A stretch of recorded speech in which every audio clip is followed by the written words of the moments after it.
Hello, my name is Bobby Van Roekel, President of the Filipino-American Society of Iowa.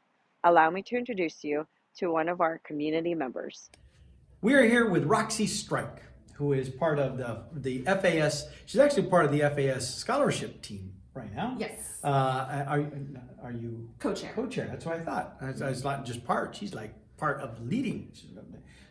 But she's also a very active member of just FAS in general. In fact, you'll see we're more in the vaccine. We just got done hosting one of our vaccination clinics that Yes. Roxy has been very involved with, helping to handle registrations for individuals and doing an excellent job of that. And so, Roxy, we want to take a chance to get to know you and let everybody else in our community get to know you as well. Great. So let's start with, are you originally from Iowa? No, I was born in Dallas, Texas in the 80s. Claim to fame, Eric Dickerson, the old running back. Is that what he was? Part of the Pony Express. He actually used to babysit my brother because my dad was in school there when my older brother and I were born. So, and then we moved to Iowa when I was 3 or 4, and I've been here ever since, except for going back to Southern Methodist University for school. Oh, wow. So what did you study there? Journalism with a religious studies minor.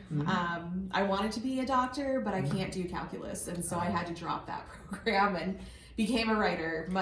This is why doctors charge so much for the bills, because they have to pay for having studied calculus. Yes, calculus is terrible. But yeah, so, and now, I am combining my love of healthcare and writing, and that's cool. Yeah, very happy to be able to help out with our clinics. So then what brought you to Iowa?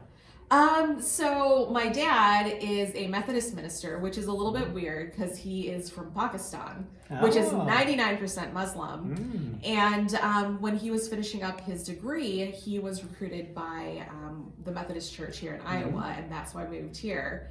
And thanks to the Methodist Church, that is how he met my mother back in the Philippines, because he went to seminary in the Philippines, so I am Filipino-Pakistani.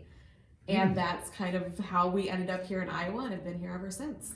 So that seems like a different mix of Filipino and Pakistani. But maybe I'm just not in the know. Maybe it's more common than I'm aware of. But talk about that some. What is that dynamic like? Yeah, it was really interesting growing up because, Asian culture has a lot of similarities. And so growing up in an Asian household in Middle America was a really unique experience, but then Filipino and Pakistani cultures are both separate.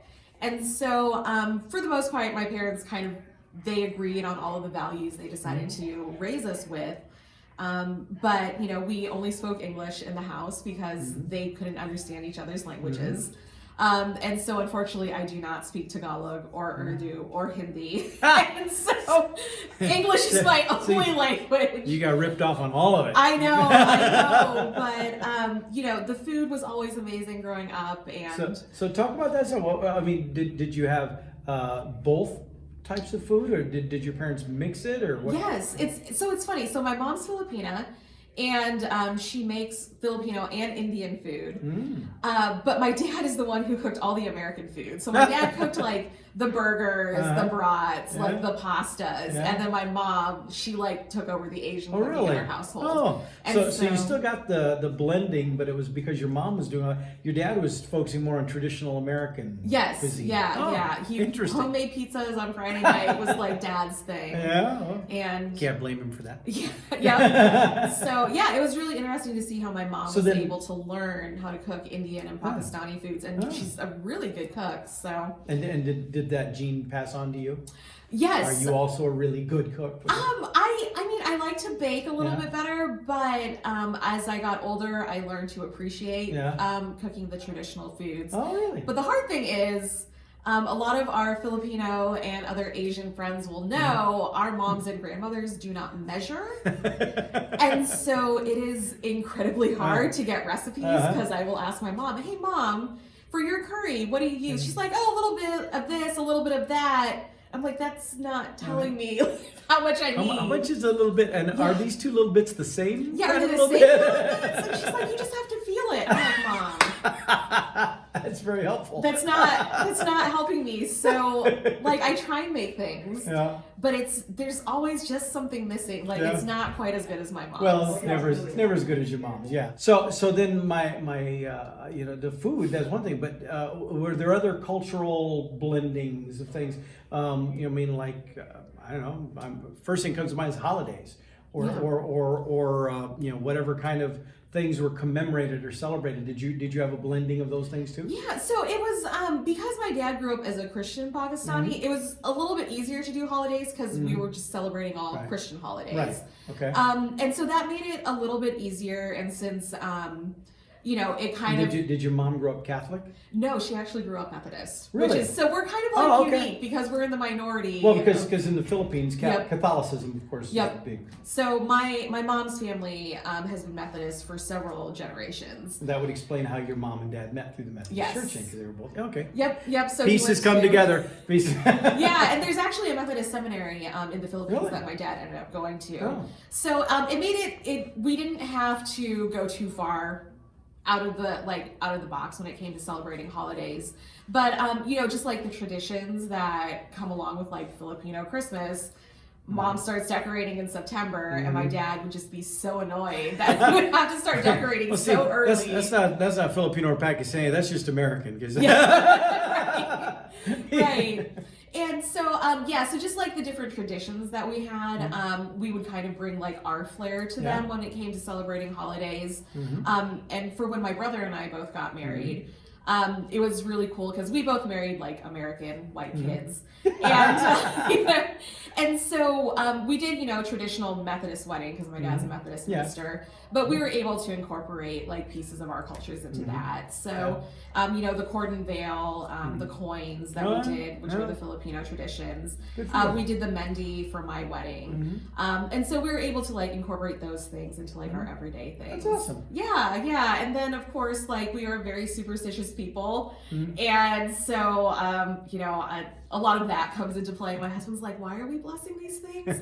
Because CJ, the spirits and the jinn are going to come after us if we don't bless it. So, we need to do these things. So that's kind of like how our cultures kind of played in. So now what is it you do now? So after trying a lot of different things, I have finally combined my love of what would have been a medical degree and my journalism degree, and I'm the communications director for the Iowa Hospital Association. So we're the trade and advocacy organization for Iowa's 119 hospitals. Excellent. Yes. So it's so when you see those Iowa Hospital Association billboards or the ads on the ads news right in the now news and stuff, you'll know now who's helped make those things happen. Yeah. So it's been really good. I just started that in June. Before that, I had a 10-year career in Iowa Democratic politics. Glad for the experience. I'm glad to be out of it because now I can actually sleep. Yeah, but it's been good though. That's excellent. Well, congratulations. Thank you. On this, it's not a new job because you've been doing it since June. You're coming up on your first anniversary here pretty soon. Yes. But congratulations on that. Thank you. Thank you. But so then, as fulfilling as that is, what is it that Roxy really enjoys doing? And I know obviously the first answer is working with the Filipino-American Society of Iowa. Of course. But what are your habits? What really inspires you to have fun and enjoy? So like I said, I have 10 years of working on political campaigns, but I still like to do advocacy outside of that. So like the Filipino-American Society.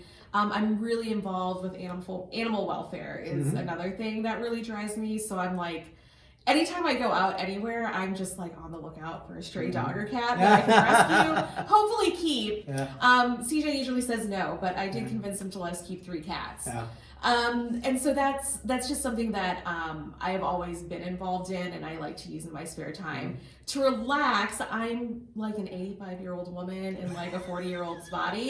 I crochet, I embroider, I cross stitch. I do like all of like the granny crafts, and that's like what I like to do in my downtime when I'm at home. And if you come into our house, it's just like yarn everywhere. Do you have doilies under everything? I don't have doilies under. I have not yet hit that yet. But hey, watch your mouth. I have doilies in my house. Oh, well, then I have so much yarn. I'll make you some doilies, Paul. I'll make some for you, and then I will be elevated to my. There we go. There we go. There we go. Yeah. So yeah, I like to do those things, and then of course we have nephews on both sides of our family and our godkids. I just want people to know that I'm here for our community, and if you need anything, if you need assistance with any communications or anything like that, or if you just want to talk, I am always open and available. I'm just an open book, and I'm just so happy to have this opportunity to help our community and help all of our communities to just be out there and to help others and to just educate people about this wonderful Filipino family that we have. All right. Well, thank you, Roxy. Appreciate it. Thank you, Paul, so much. All right. And the Filipino-American Society of Iowa would love to hear from you too. If there's people you know that you would like to have interviewed, if there's topics you'd like to see us be addressing, drop us a note. We're on Facebook, we're on YouTube, we're on the website, we're on LinkedIn, we're on Instagram, wherever, and you can come to our events and we will love to see you there too. Thank you for watching. Follow us on Facebook or on our website, fasiowa.com, for future videos. Until then, mabuhay.